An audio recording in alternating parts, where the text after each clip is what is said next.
This programme has been recorded and is not live. You're no longer able to interact with the show, so please do not call or text, as you may still be charged.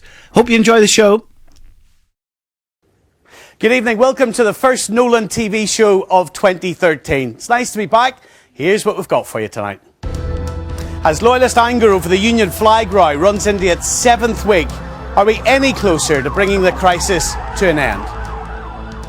And an extraordinary act of human kindness in their first television interview together since a failed kidney transplant, Joe Brawley and Shane Finnegan will tell their remarkable story in this studio.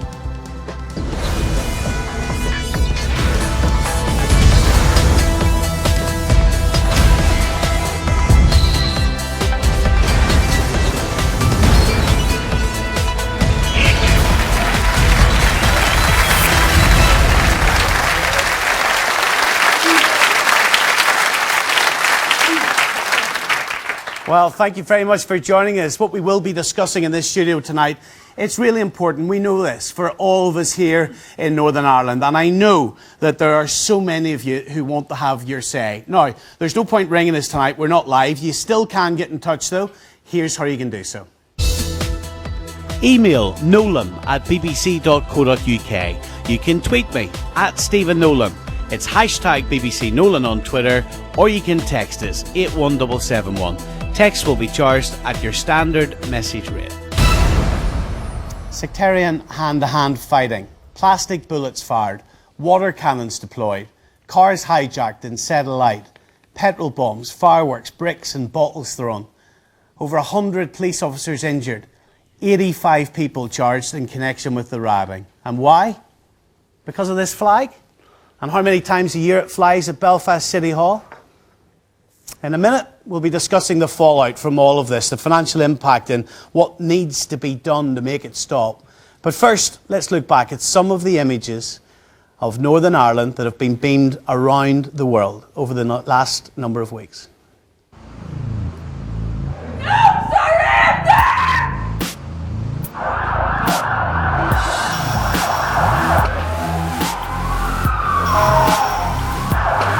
There's never been peace here. The Good Friday Agreement was a false peace. We have all been walked over, and now it's time for the Protestant people to take a stand once and for all. I'm not able to call the people off. That's the responsibility of others, and they need to step up to that mark, and they need to step up to it now.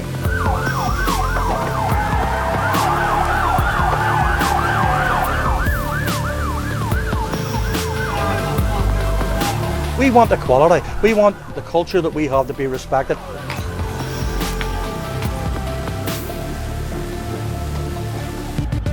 Once you move, they'll be back out again and doing what they normally do. Go on camera, I've just been hit there now. Are you alright? I'm alright.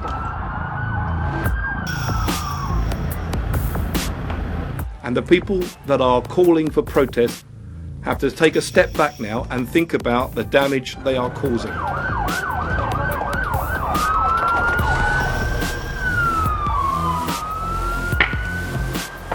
I support people's right to have a peaceful protest. I do not support their right to be throwing petrol bombs and stones at the PSNI.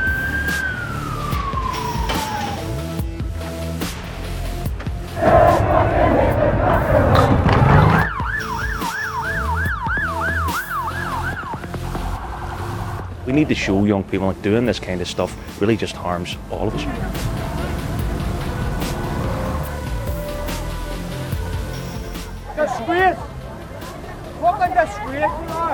It's disgraceful. This kind of lawless violence is unacceptable. There is a better, positive alternative that will take us all beyond street protest to something that delivers on the political agenda that people have. It's doing serious damage to the economy and to the image of our city.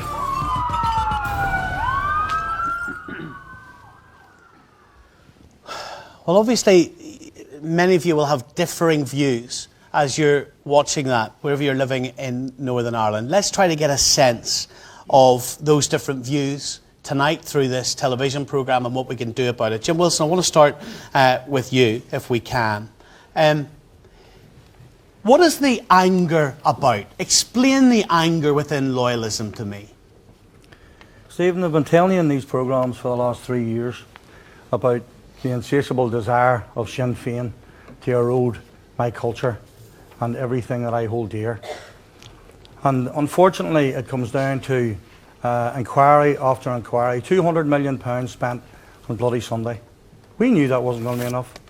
So they decided they want to charge the soldiers after that. The Prime Minister apologises to the Finucane family. Not enough. A type of inquiry into that. What about my community who, Bloody Friday, Enniskillen, Le Mans, I could go through a list of... So it's not about the flag? No, let me finish. You asked me a question, I'm going to try and elaborate and tell you where it's coming from. It's all about a whole litany of things together. It's a whole litany of things. You take the Parades Commission and how the Parades Commission have been operating. You take the historic inquiries. Last year, I think the numbers were 92 people up to that date are being charged or went through the system. 89 of those Protestants, when 65% of the atrocities were caused by Jerry and his people in those days long ago.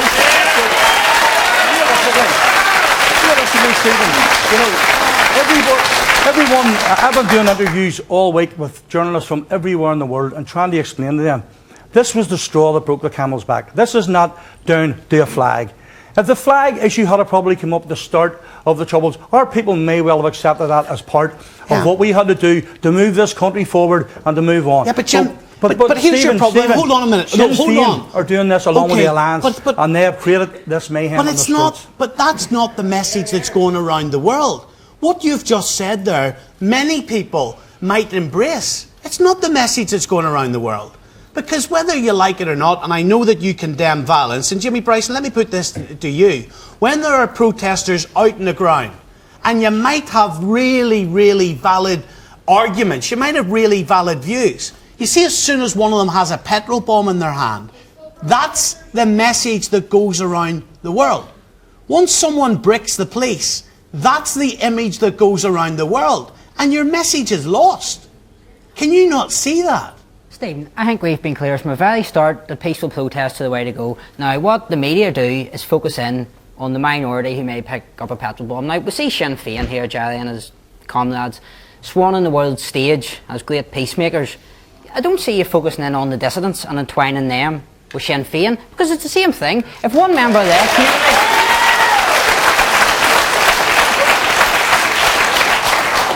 Now, Jerry and his people say that they're moving on the peace process. So if members of their community are out bombing people, shooting people, murdering people, you know, Jerry called for me the other week to be questioned over a Facebook comment. Like, that's a bit rich from somebody who shot a prison officer in the head. But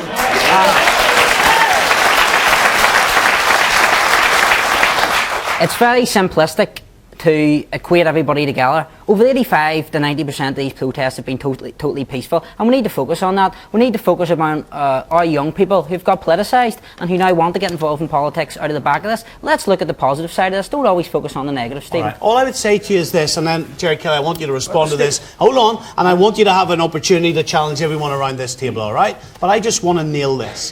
When you talk about the media, for goodness sake, be informed about it, all right? Jerry Kelly and his mates, I've asked him very difficult questions. In the last series, I put a question to you that some people see as a bomber in a suit. I have said to Martin McGuinness, how many times did he pull the trigger in the past? He refused to answer it. You are in la-la land if you're suggesting that the brilliant journalists in this country, newspaper journalists, television journalists, radio journalists, whoever they are, we all try to do a balanced, decent job. Now, I don't want this to be about us tonight. I want you to have an opportunity to challenge them. And do you, hold on, do you acknowledge that these people have had enough? That they see what terror brought you? They see what it bought Sinn Féin, and now they're sick and tired of you criticising them when they've had enough? Well, terror didn't... You're moralising about terror. Well, I've never, I don't think, used the issue of what is moral and what isn't. I mean, I've just listened to Jim, and I still don't understand what they're at. Are the protests now about Sinn Féin? Because if they're about Sinn Féin, what are you doing it? at the offices of Alliance. Have Alliance been the enemy over the last 30 years as well? That wasn't the challenge. Then you said, well, let me finish. Let me talk. Hold on. I'll give you a chance. I promise you'll get a chance. You're complaining that you're repressed because Pat Finucane's family want an inquiry? No, that's not ridiculous. No, you're complaining because there was an inquiry. You're complaining because there's inquiries in the Bloody Sunday, which was the state murdering 14 people. But I know, but if you want to come and see, if I'm the problem, then come to me. You have to make up your mind what the problem is. If I'm the problem, then what are you doing? Okay, let me what are you doing protesting? If it's me, what are you doing protesting over the flag? What are you doing protesting? All right, one second. I promise you'll get a chance. But I need you to put your hand up, and I promise you'll get a chance. Jim Wilson, a direct question to Jerry Kelly. No, but let me elaborate. A direct question. But I need to tell you, you need to get. You asked me for the feelings out in the street. Sure. And I'll give you something that just happened this week, which is sensitivity. We had the Chief Constable coming out and apologising to the residents and the people of Short Strand. Listen very carefully. I was asked to go out in the streets by the police. Myself and my grandson were battened by the police. Women were beat to the ground. Other community workers were beat by the police.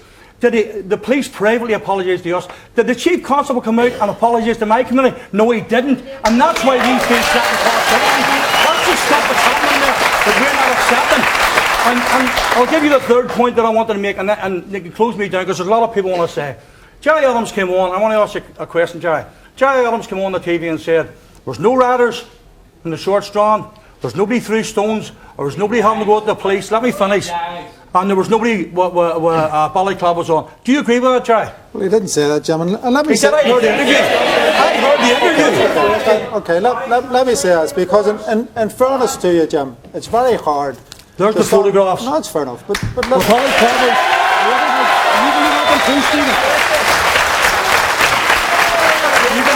let them too. Let him respond to you. I want to get a lot out of this programme tonight. Let him respond to you. Listen to him responding.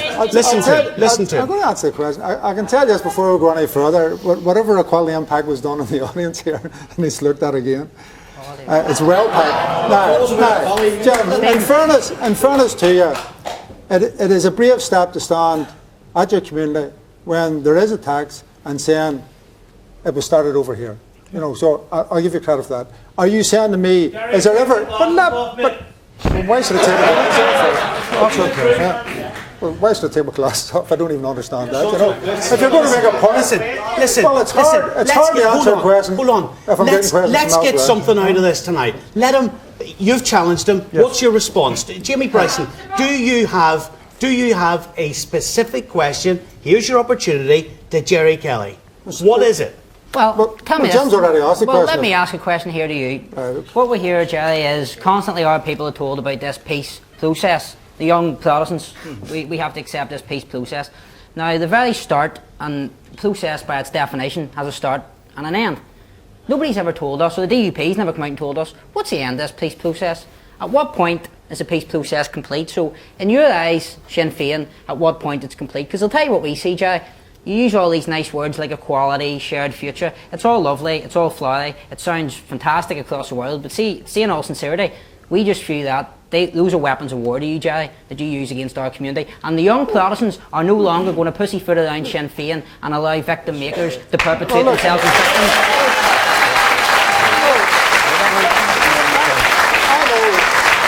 You can make militant statements, Jimmy, and I know about militant statements. Well, but I know I do, right? I know. I know my background. Everybody else in the room knows my background, right? I was involved in a conflict. We went into the peace process.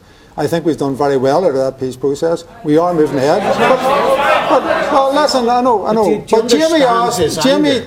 Do you understand? No, I understand. Is there a legitimate anger? No. Listen, I understand anger, but you have to work out the difference between what is perception and feeds anger and what is reality. And here's the reality, because you talk about equality, you say, I shouldn't talk about equality. Equality should be a neutral word. I'm happy for you to use equality as much as I use equality. I'm happy to have equality.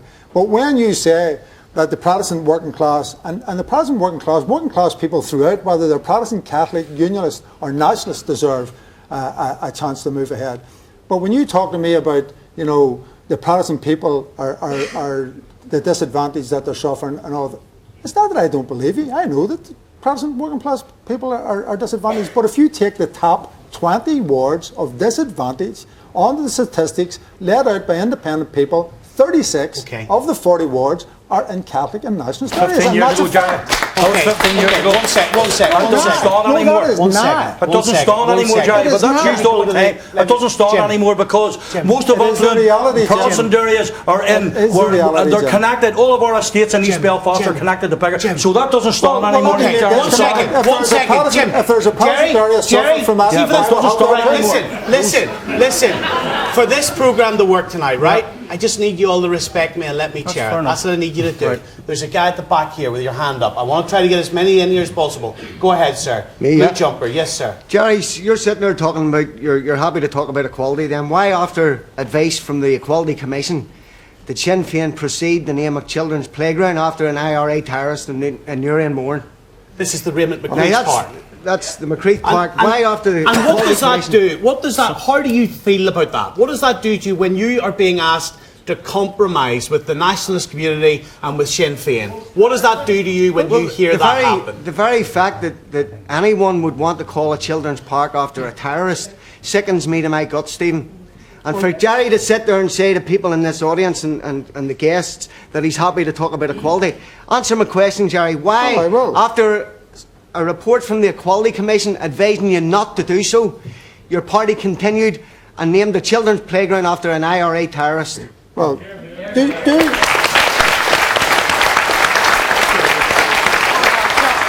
do you understand that Republicans and nationalists have looked upon British soldiers and looked upon the RUC and B specials and others in the same way as you look upon the IRA? Do you understand that? Because the difficulty, the difficulty here is the debate over the last 6 weeks has been around Britishness. Right? You're forgetting about Irishness. You're forgetting that as we sit here today, in Belfast City Hall, over 95% of all the emblems are about Britishness. None of them are about Irishness.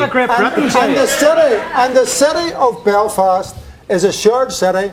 The statistics are now, the demographics are nearly it is a specific question that if Sinn Féin has tapped into the sensitivities of Northern Ireland, then you know that naming a children's play park after the likes of Raymond McCreath is sensitive, and then some of these people have to listen to you use the word equality. But answer the question, Jerry. I don't know exactly what that's to do with equality. Well, I'm trying to answer the question. You're swings and roundabouts, Jerry. You're in the playground. Swings and roundabouts. Get straight to the point. Well, like yourself. I asked you a direct question. Very quickly. If I go through loyalist areas, it is full Jerry, of... I'm going to answer. It's full of loyalist regalia. I'm okay because that's what that part of our community wants, and that's okay. If you go through a nationalist area, you may find many tricolours. Now, in the park in Uri, where it was called after Raymond McCreath, who to Republicans is looked upon as a hero, who is somebody who died in hunger strike. Who is somebody who died for his country. You may look upon it from that point of view, but you need to understand that people died for the tricolour as well. People died for United Ireland. People give up their lives for their people as well. Stephen. Now, one second. I can't look.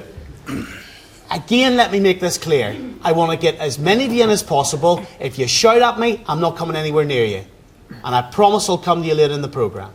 Jeffrey Donaldson, there is clearly, and you have heard it on my radio programme and other outlets, there is clearly a disconnect where people in working class loyalist areas feel that you and your party are not representing them anymore, that you don't understand their frustration and their anger, and that you are working with Sinn Féin now. It's easy for you guys and you've left them behind.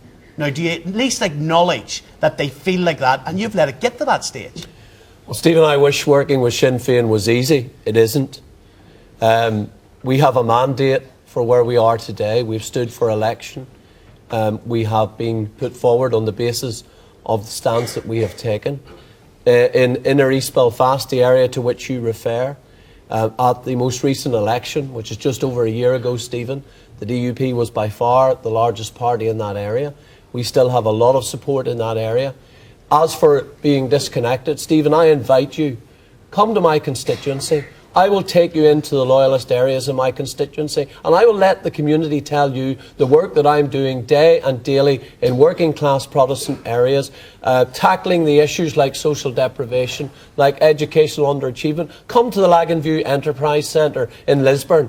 Look at the Sure Start scheme that we helped to get funding for. So those people that children are out peacefully protesting, Stephen, they've got it wrong. There's nothing to learn. There's nothing to listen to. Because, Stephen, that's not why they're on the streets protesting. Jim and Jamie have outlined to you the kind of issues that people are really angry about, and we need to understand this. You see, the peace process that I signed up to, John Hume for years told us that we couldn't have majority rule in Northern Ireland. It had to be about consensus politics.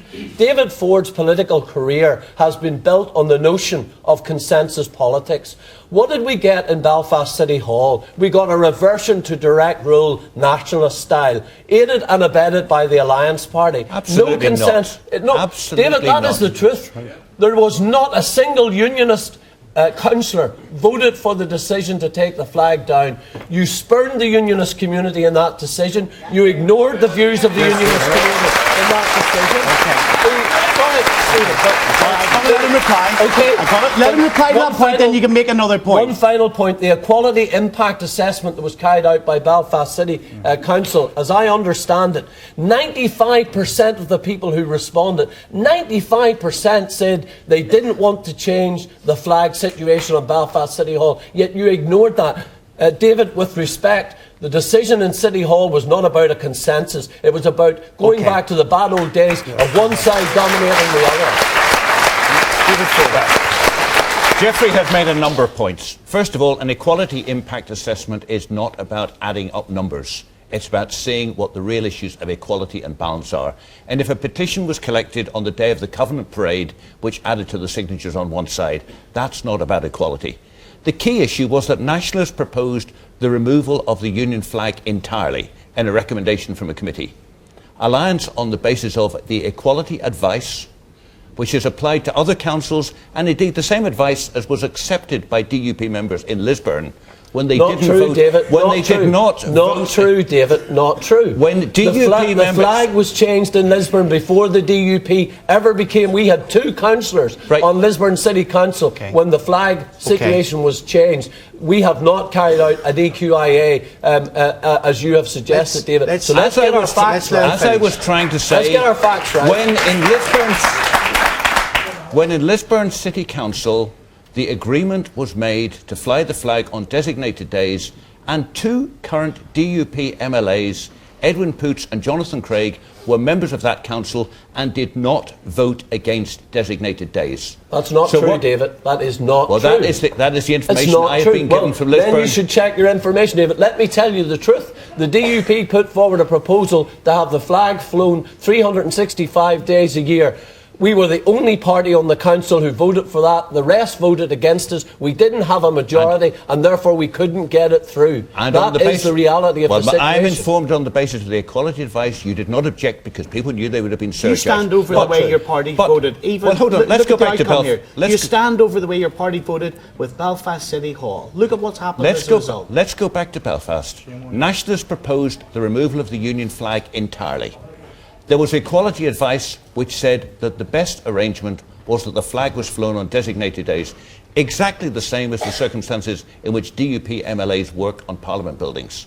And on the basis of that advice, Alliance put forward an amendment to the Nationalist motion, and that was agreed so part as the the quality balanced assessment proposal. and all of that. What do you read out of what is actually, when you see the protesters, a lot of them peaceful protesters, and you see them stand in front of the City Hall now, and the message they're sending you, do you learn anything from that?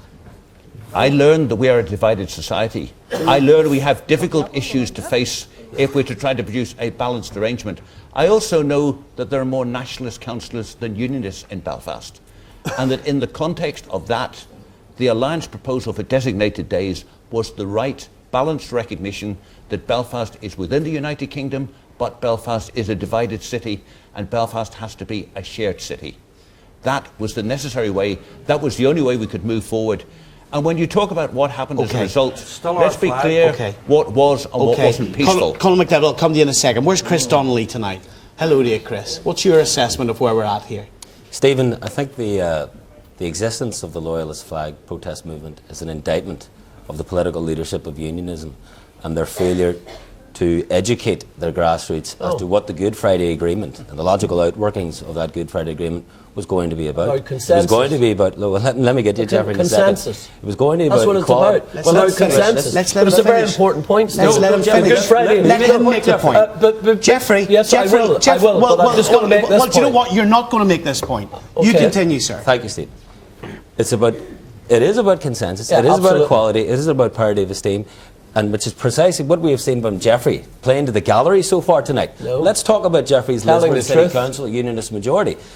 In 2002, they built a new civic council. They named 2 bridges after Queensbridge, Jubilee Bridge. In 2006, 2007, they gave land away free in the centre of Lisbon so that a UDR monument could be built there. How does that reach out to your nationalists? How does that reach out to the nationalist residents of Lisbon? What does that say about Lisbon being a shared city? It says absolutely nothing. You still in Lisbon have never had a Sinn Féin Lord Mayor. Yet in every single council that is majority nationalists across the 6 counties, there have been unionist mayors because nationalists have implemented power sharing.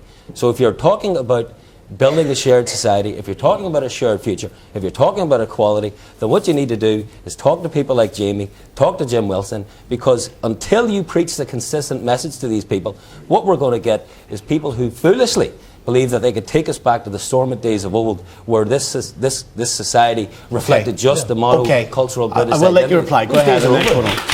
And then we'll bring to the audience very quickly. You talk about the stormont days of old. The stormont days of old was about majority rule. What did we get on Belfast City Council? We didn't get a tricolour. We got majority. Are you going to let me speak now?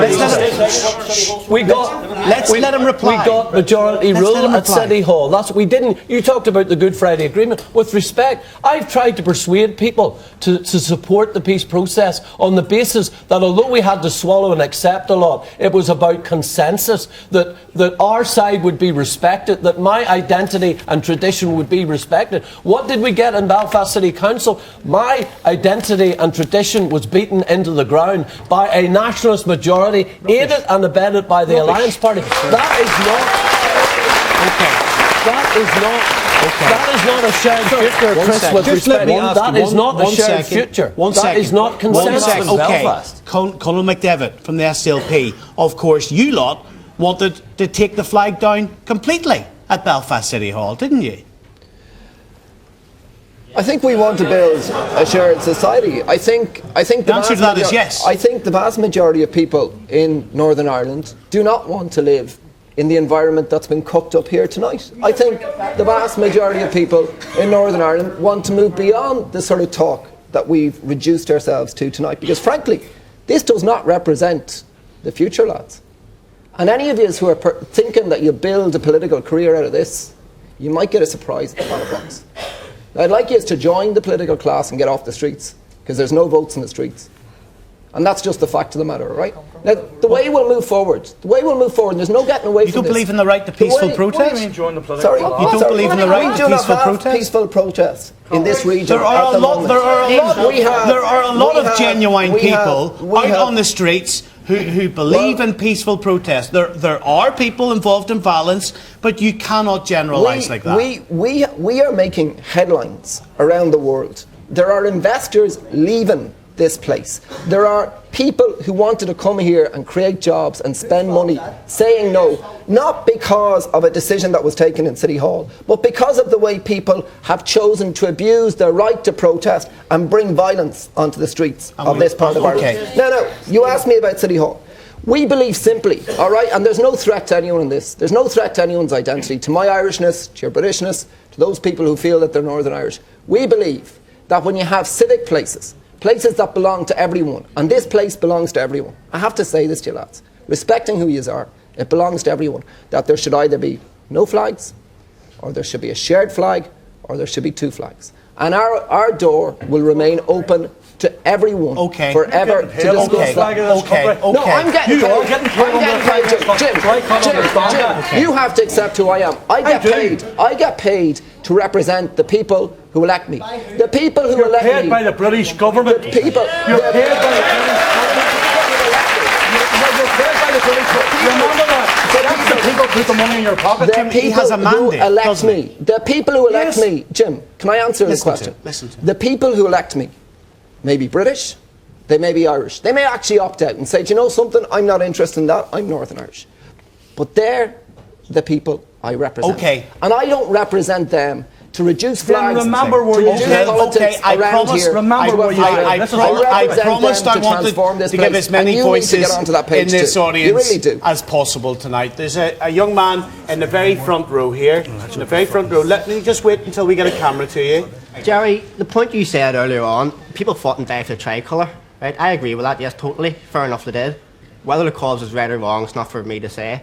But at the same time, what you don't seem to realise, people fought and died for the Union flag, and they're still fighting and dying for the Union flag.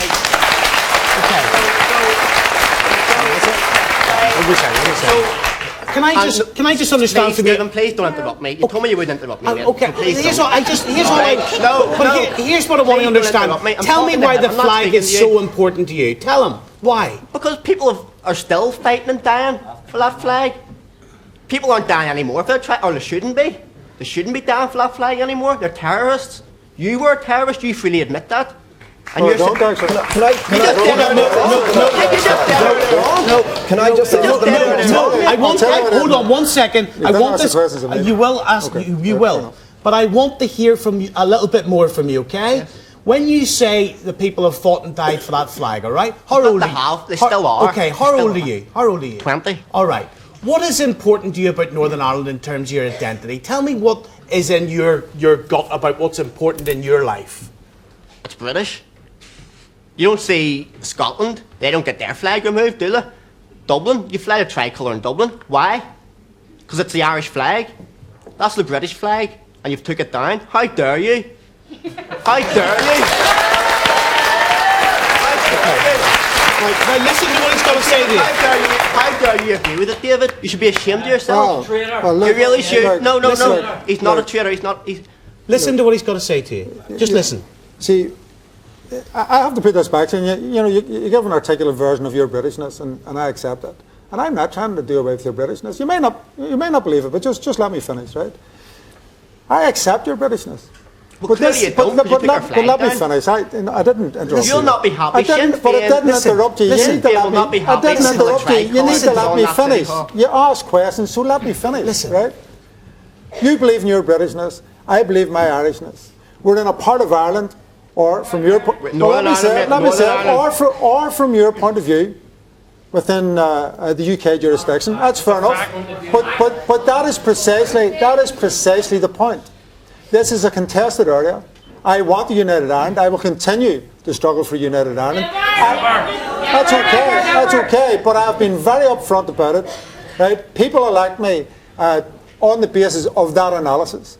Right? So you need, I don't mean you personally, but the politicians and others need to try. And I know it's hard, but they need to try and put themselves, as I try and put myself in your shoes, you need to try and put yourselves in the nationalist shoes, which is, where is their loyalty? I will never put myself in nationalist Republican shoes. Last point. Never. What has not been talked about by Geoffrey or anybody in the audience tonight is how do you respect and how do you reach out to nationalists and Republicans? Well, then, how do you do it? Because you're demanding of me that I reach out, and I will and not do. Not just but it has to be both ways. Yes, it has to be both ways. Answer me this, please. One second. Where's Michael Dean tonight? Michael, you're a prominent businessman in Northern Ireland. Give me your sense. Give me your sense. Do you know what? You've had a good say. We will come back to more people in this audience, but for goodness sake, don't try to hijack the show. All right? Okay, Michael Dean, your assessment of what is actually happening to the economy and the business in Northern Ireland. I see Belfast very much a city without a rudder. If I could sort of make that first point. talking about the City Council, what you brought to our door, I think should be taken right back again. I think it's ridiculous the decision about the flag was made on the 3rd of December going forward. It's been absolutely ridiculous. The economic doom and gloom that we have, it's a numbers game. But I do not think that the leadership knows anything about numbers. I don't think we know how to add this up. The tit-for-tat politics is obviously going to go on and on forever. I can see people frustrated in here tonight. We as a business community are very, very, very frustrated. We don't know the way forward. We spent some time yesterday with Lord Mayor in the City Hall. But is it really at a critical level? It is, yeah. I mean, we spoke today. And beyond the recession, though, is what is happening in the tension in Northern Ireland having a direct impact on business? Are people going to lose jobs? I think the comments that Mr. Wilson made yesterday about recession having anything to do with it's nothing to do with this at all. I mean, most businesses are down between 30, 40, 50%. There's people now are having to lay people off.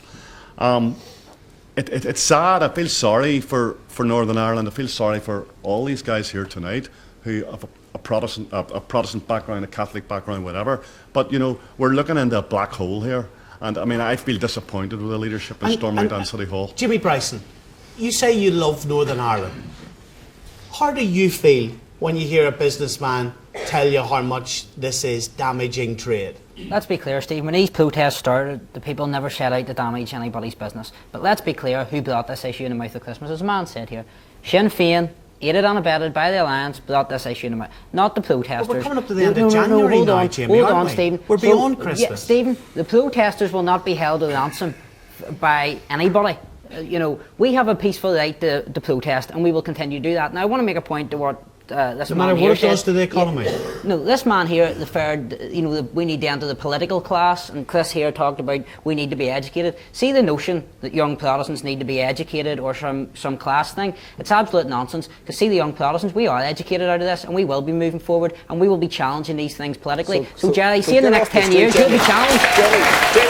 Will not be, I don't want to be funny, Jamie, but if you think about politics, it'll not be Jerry or I you'll be taking votes off. It'll be this man here, okay? So if you're going to pick a fight that's going to... we'll be challenging you. But if you're going to pick a fight that's going to win you votes, just because the way our society works, we're not here to win it'll be his party you'll be after, and their votes. No, I think it'll be that party we'll be after, because they have all the councillors and universities, and they have made the biggest political mistake of their lives. The Alliance Party have made the biggest political mistake of their lives. All of their councillors sit in unionist areas, and you have made the biggest political mistake of your lives. Because I know people who organised protests and meetings who were Alliance supporters and told me never again. There was protest votes the last time. Want the Alliance? David Ford is going to respond to this. David Ford. We will suffer.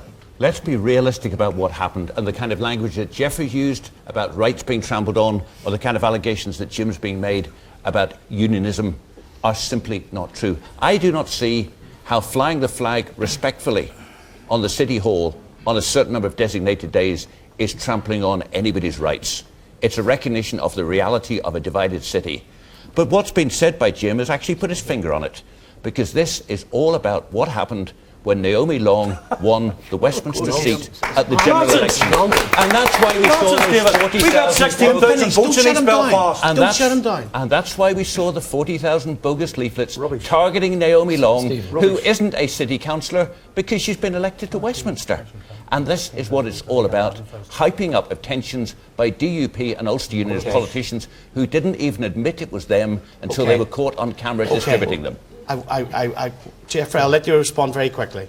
Well, two things. First of all, how does it impinge on anyone's right that a flag flies on a flagpole any day of the year, David? Consult the Equality Commission, Jeffrey, and they'll give you the answer. We did, David, and yes, the Equality... And we know the result the Equality Commission is given clear. In Lisburn and Belfast and other places. The Equality Commission is clear, David, and I have read it, and you should read it as well. And I have read it too, Jeffrey. That it is not be too selective. It is not contrary to equality policy to fly the national flag on a civic building. That is what the Equality Commission has said. And the Equality Commission makes it quite clear what is the preferred arrangement of designated days and where it is in terms of workplace. As for East Belfast, let me remind you that in the 2011 Assembly election, 1 year after Naomi Long was elected the MP, The DUP got 44% of the vote in East Belfast. The Alliance Party got 26%. David, you are deluding yourself. If you think that we need to deliver leaflets to win back East Belfast, that is not what this is about. It is about respect for both sides of the community, David. Where's and Willie it's time Ward the Alliance learned that. Willie Ward, I want to talk about the violence in the Short Strand area as well. Willie Ward, tell me what happened to you. What did you see? Well, Stephen, I represent the Catholic community within the Short Strand. I represent our church, and I speak for it. On Monday night, I was at work, and I got a phone call just before 7:15 that there was an incident outside the church. I arrived outside our church within 30 seconds of getting that phone call. When I arrived there, I knew that there was a special needs group of children in the hall. And when I arrived there, I seen a group of loyalists on the Newton Ards Road petrol bombing the front of the church and throwing petrol bombs by way of the lawn over into Strand Walk and into St Matthew's Court. Now, I have listened, and they're talking about equality here. A democratic vote was taken in the City Council to have a designated days for the flag. I just want to let the people on Newton Ards Road know it wasn't the people of St Matthew's Parish that done that. And I want to ask them why they're attacking our church, which they did. And I admire Jim for calling it on the night as it happened. And if he has any influence in the Newton Ards Road or the Albert Bridge Road, I believe a way to stop all this interface problem is to remove the protests away from the interface. We have had 16 illegal parades around our area. And he says most of these parades in the city have been peaceful. And the majority of those parades have caused violence on my community. And that brings us on, doesn't it? That brings us on. It brings us on to the territory. It brings us on to the territory of how do we get out of this? How do we reach agreement for all of us in this country to try to bring an end to this, to try to calm the situation down, to take the tension out, to take the tension out, 1 second, so that we are compromising with each other, so that we're living in a country where we're all safe. Well, Stephen. Jerry Lynch, what do you think? What needs to happen in terms of political leadership? I think we maybe need to look at what Basil McRae said a few weeks ago. At the minute, some councils fly on designated days, including, Jeffrey is making this up, including Lisburn, including Ballymoney, including Craigavon, Dungannon, Armagh, where the DUP is happy with this. Some councils, the more strongly nationalist ones, don't fly it at all. More strongly unionist ones fly it every day. Basil McRae suggested we need one flag policy for the whole of Northern Ireland. He suggested designated days, same rules, whether you're in Derry or Newry or Bangor or Carrick. I think that's worth thinking about. I don't know if it's the right answer, but I think these guys should talk. Excuse me, can I finish, please? I think the other thing we need to think about is having an agreed flag for Northern Ireland that the whole community can accept, and maybe we could fly that every day. Okay. I'm being shouted down here by these people, Stephen. It's disgraceful. It's disgraceful that you're allowing. These people are not Democrats. To shout down anybody who disagrees. Let you finish your point. Finish your point, Jerry. My point is, these people are talking about democracy, and as soon as anybody says anything that disagrees with them in this studio tonight, they shout them down and barrack them. In democracy, everybody has a right to free speech. Okay.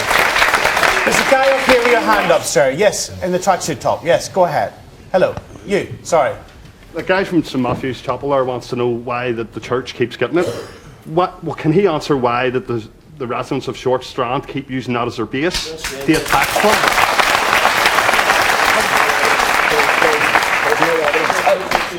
Stephen, in St Matthew's Church, we have a CCTV recording system, and I can bring anyone in and show them past weeks or to whatever date they want, but the cameras have recorded, and I can prove, and I have shown it to your BBC, not one incident or not one stone has come out of St Matthew's Church.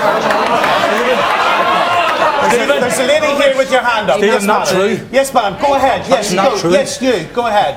He says not one thing come out of the chapel. Well, I'm from Newton Ards Road, don't live in Pip Park, right? And down the other night, they were standing colliding from the chapel, petrol bombs, golf balls, stones, everything. second row. Let's come to you, Paul. Second row in the back. back. Thank you. Second row. Go ahead. Yes, I think sir. it's important there, Nolan, to realise that this isn't just a flag issue, as everyone's saying. It's at the end of a process here that people are feeling let down by their politicians, and it's understandable in a loyalist community why that feeling's coming across. SDLP representative just said there's no votes on the ground. On the 24th of January here in the House of Commons, there's a bill going through being debated on the floor for votes at 16. This is going to be something that a number of parties have supported, and we need to see people getting the ballot papers ready and getting people signed up to vote this year. Jeffrey Donaldson, where's the First and Deputy First Minister standing together, showing leadership from OFM, DFM here, being seen that both communities' leaders can come together to try to sort this situation out? Why have we not seen them stand together? Has Peter asked Martin? Has Martin asked Peter? Who has said no? Well, I think, Stephen, you'll be aware that the leaders of all the parties have been meeting at Stormont. And indeed, no, the optics of them standing in front of this community, the First and Deputy First Minister, and saying, we together will come up with a compromise on behalf of this country. Why hasn't it happened? Well, it's a pity it didn't happen before Belfast City Council took the decision that they did. Jerry talks about... Why is it not happening now? Well, it happened over Mazarin. Stephen, they are meeting all the time. Why is the country not saying it? Why does it have to be behind the scenes? It's not behind the scenes, Stephen, and you know well that Peter Robinson is meeting regularly with all of the parties, including Sinn Féin, at Stormont we just can't see Peter and Martin, the First and Deputy First Minister, standing together. Stephen, that isn't going to solve the problem, and if you think that's going to solve the problem, then you haven't been in Northern Ireland over the last while. We do need to get agreement, there's no doubt. Jerry talks about the need for agreement, and we have set up at Stormont groups to look at these issues.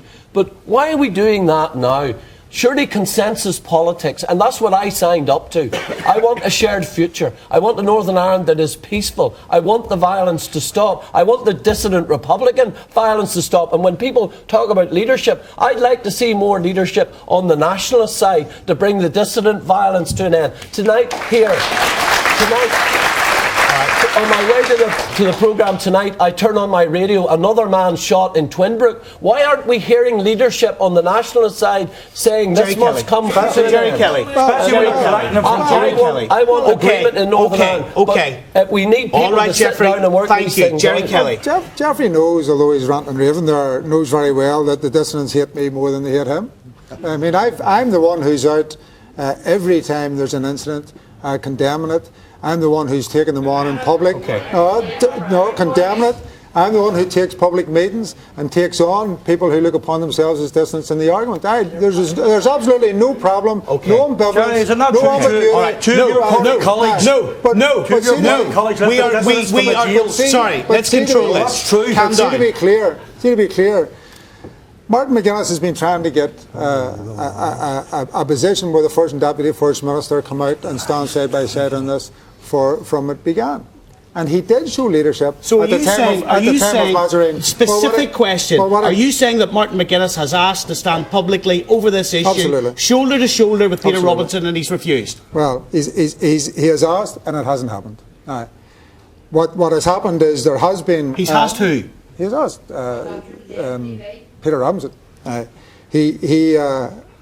I left to come down here, there is a meeting going on. All right. It is all the party leaders. Yep. There was a meeting of all the party leaders yesterday. That's what Martin McGuinness was trying to do. He has said publicly, listen to him publicly, he has said what we need is a unified front, but I agree with you, it has to be seen. Okay, we're going to have to continue this debate on the radio. Here's all I will say to every single one of you in this studio and indeed at home. I will do my best, and I'm sure other journalists across the board will do their best to give you a voice. And please use the platforms that you have to have your voice heard. And let's do it democratically. And ladies and gentlemen, please thank our panel tonight. Thank you very much. Okay. Now, just before we do move on, here's a quick reminder of how you can get in touch with the programme tonight. Email nolan@bbc.co.uk. You can tweet me @Stephen Nolan. It's hashtag BBC Nolan on Twitter, or you can text us 81771. Text will be charged at your standard message rate. Now, here's what actually brings what's happening into context tonight. Do you know what I want? Do you know what I want to do tonight, folks? Do you know what I want to do? I want to talk. We've got about 9 minutes left of the programme tonight. We've brought guests in of someone who donated his kidney to try to save someone else's life, and I want to bring that story to you and to the people of Northern Ireland. So please let me do it. Just let me do it. Now, most of us would probably stretch to lending our friends a few quid, but what about donating an organ? My next two guests have a remarkable bond. Ladies and gentlemen, please welcome our guests to the studio tonight. Give them a round of applause. All right. Hello there. Good to see you. Good to see you. All right, good to see you. It's the GAA All-Star Joe Brawley, Shane Finnegan with us this evening. Can you, obviously we have 9 minutes left of the programme tonight, can you just give me a sense, if we cut to the chase here, Shane, just give me a sense of where this story began for you. Well, for me it began coaching in St Bridget's. Joe and I are two fellow coaches. Our two boys are in the same team which we coach, and our girls are in the same team as well. And it was only after a few months coaching with Joe. Joe and I always seemed to be working together as opposed to with the other coaches. And I didn't even know Joe knew that I had renal failure. And I arrived up one Sunday morning, and he gave me a bit of a shoulder, and he said, his exact words were, "I believe you need a kidney." He said, "I'll give you one." And that was the start of the process. It was a moment of weakness. Why would you do that? Like, it's a nice thing to think about, but to actually do it, to give an organ out of your body, to essentially, he wasn't your best mate. You'd known him, what, a year? Why would you do that? Well, I've got to know him very well since, and well, I mean, I think that, I have 5 children, and he has young children, and I was conscious that you only need one kidney, and although I didn't know that much about it, I could see that it would make an enormous difference to his life if it succeeded. 98% of these living donor transplants, they succeed, and you change people's lives, and it's a small sacrifice. It's not a small sacrifice. Well, It's an amazing sacrifice. I'm starting to realise that. You'd have to understand. The circumstances came together. I'm not really saintly material, I've got to say, and but for a relatively small sacrifice, to see someone else being given life and his children, having that advantage, and he's well worth saving, and I just thought it was a good idea, and then it must have crossed your mind. What if someone from your flesh and blood, what if one of your family needed a kidney, and you'd given it to someone outside of your family? You'd given your chance away. Well, I have 5 children, so they could. But I mean, it's such an unlikely, it's such an unlikely eventuality, and it was just a moment in your life where, I thought, well, look, I can do something here, and then the process is fascinating. I mean, it was a voyage of discovery for me. I mean, obviously, it was, bitterly disappointing, particularly from Shane's perspective, because everyone was so optimistic about it, and the experts had said, it was so disappointing that it failed. But I mean, I would do it again tomorrow, because it's an amazing life experience apart from anything else. During the majority of this programme tonight, we've been there's a lot of tension, and we've been teasing it out with each other as to how much are we prepared to compromise, and what are we prepared to do as human beings in terms of understanding someone else or not understanding someone else. What does it actually mean when someone is as gracious as that? What does it feel like when another human being does that? Funny, myself and my wife were talking about this last night, trying to find the superlatives for the words. And, you just can't find them. Compassion, empathy. You put all those words together, and it's still not enough. It's just incredible. My situation was that there was the potential for a transplant with my sister. Then that fell through, and Joe just stepped in up to the plate. Totally out of the blue, incredibly, not knowing me terribly well, and just it was incredible, truly, truly incredible. You felt very special, actually. But it's important to say, you know, and people, I know people think it's an enormous thing, and you know, it takes 3 or 4 months out of your life, and you know, but it is, you know, whenever I was out there in London and seeing, we met some amazing people, you know, just ordinary people really, but a father, a 40-year-old man who had donated a kidney to his 2-year-old daughter, and within 2 days, she was walking out of the unit, and you know, so it's not unique. Another man there, a 20-year-old who was donating to his 50-year-old dad. And you know, the people who are living donors who I've met since then, they all walk on air for the rest of their lives because they've saved someone's life. So it's a brilliant thing, you know. Initially, the transplant was successful. Yeah. But what has happened after that? Well, it was successful for a number of days, and then after a few days, one of the doctors came in, and my results started to taper off. And after that, really, there was a process of trying to investigate what the problem was, and that went on for a period of time. And then they opened me up, and they realised that, you know, it had deteriorated and it had gone. And so that was a period of just over a week and a half. So you had the high and then the low. A high and a low, an incredible high, an incredible bond with Joe that will stay with me for the rest of my life. But yes, then obviously there was a low. And a low in the sense that not just for myself, but I really felt it for Joe in terms of the sacrifice that he had made. And where are you left now then? What happens Well, now? listen, I'm a strong character, resolute, so I'm back to work. I'm now doing dialysis at home as opposed to doing it at hospital 3 nights a week. So I come home and I do it after work in the evening, and it's better family life. So in one sense, there's been an improvement, but obviously I'm looking towards hopefully having a transplant sometime in the near future again. So you need someone else to donate? Yes, possibly, or get a transplant through the other system, the donor system. Did you feel a sense of loss when it didn't work? Oh yeah, it's a deep experience. It's, you know, nothing can prepare you for it, and they say that to you, you know, like you're just going to have to roll with the punches when it happens. And whenever we were in the beds beside each other, so 1 minute, you know, he was looking haggard and very, very. You were in the beds beside each other? Like Yeah, we had a beside single one beds another. beside each other in the hospital. That's what they do with the donor and recipient. No. Oh, aye. And then whenever he'd got it, and he, you know, they said it was a big kidney and all, good high capacity.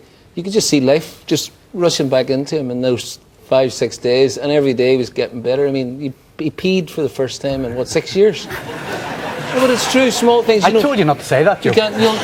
You'll notice that Shane doesn't drink the water because his fluid circulates in his bloodstream, so that his urine circulates in his bloodstream. You know, his bladder doesn't work, so he's got to go on a dialysis machine, which is an artificial kidney. And the thing about it is that if everyone went on the donor register, because, you know, people think it's a great idea. Sure, of course, whenever I'm gone, you know, if anything happens to me, God forbid, of course I'd love to give someone else life. But we just don't get around to filling out the donor cards or telling our family that that's what we want to do. But we saw about, I'd say it was about 10 people, Shane, whenever we were in the unit. We were there for about 10 days. We saw about 10 people just get a call at the last minute. Some family had decided to allow their teenage son's organs to be used, or their daughter's organs to be used in terribly difficult circumstances. And as a result of that, people were given life, and we saw them coming in. The kidneys were coming in like Marks and Spencer's freezer boxes. Someone was being brought in, and you know, this is a person who has died. A person was being brought in who was going to die otherwise on a waiting list. 10% of people die on the waiting list. And within 2 days, they were leaving the hospital, they were hugging the nurses, they were going off to a new life.